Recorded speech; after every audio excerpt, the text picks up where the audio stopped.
Police అధికారులు విధులు దుర్వినియోగం చేస్తే సామాన్యుడు జిల్లా స్థాయి పోలీస్ కంప్లైంట్ అథారిటీకి నేరుగా ఫిర్యాదు చేయవచ్చునని, తగిన న్యాయం పొందవచ్చునని జిల్లా స్థాయి police complaint authority chairman retired judge RJ Viswanatham అన్నారు. గురువారం ఉదయం జిల్లా స్థాయి పోలీస్ కంప్లైంట్ అథారిటీ వైటీసీ ప్రాంగణం బొమ్మూరు కార్యాలయంలో పాత్రికేయుల సమావేశం నిర్వహించారు.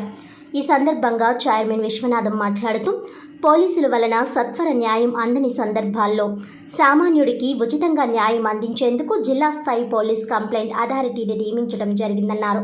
7 జిల్లాలకు సంబంధించి రాజమండ్రి, బొమ్మూరులో కార్యాలయం ఏర్పాటు చేశామని అన్నారు. కమిటీ చైర్మన్గా రిటైర్డ్ జిల్లా జడ్జ్ ఆర్జే విశ్వనాథం, కమిటీ మెంబర్లుగా retired special deputy collector M Jitendra, retired additional SP B Lakshminarayana, advocate CH మన్మథరావులు వ్యవహరిస్తున్నట్లు తెలిపారు. సామాన్యులను, ప్రజలను పోలీసులు ఎవరైనా ఇబ్బందులకు గురి చేస్తే స్వయంగా ఫోన్ నెంబర్ 9948464363, ఈమెయిల్ id.dpca.rajamahendravaram@gmail.comకు వారిపై ఫిర్యాదు చేయవచ్చునని ఆయన తెలియజేశారు. ఇప్పటి వరకు 14 కేసులు వస్తే 10 డిస్పోజబుల్ చేయడం జరిగిందని, ఇంకా 4 కేసులు వివిధ దశల్లో ఉన్నాయని తెలిపారు.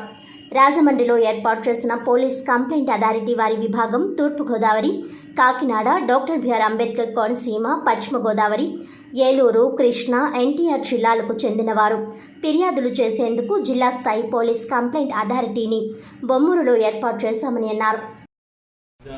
ఆర్టికల్ 21 నిబంధనలో ప్రతి వ్యక్తి కూడా స్వేచ్ఛాయుత జీవితం మనకు ఫండమెంటల్ రైట్స్గా రాజ్యాంగం కల్పిస్తుందండి.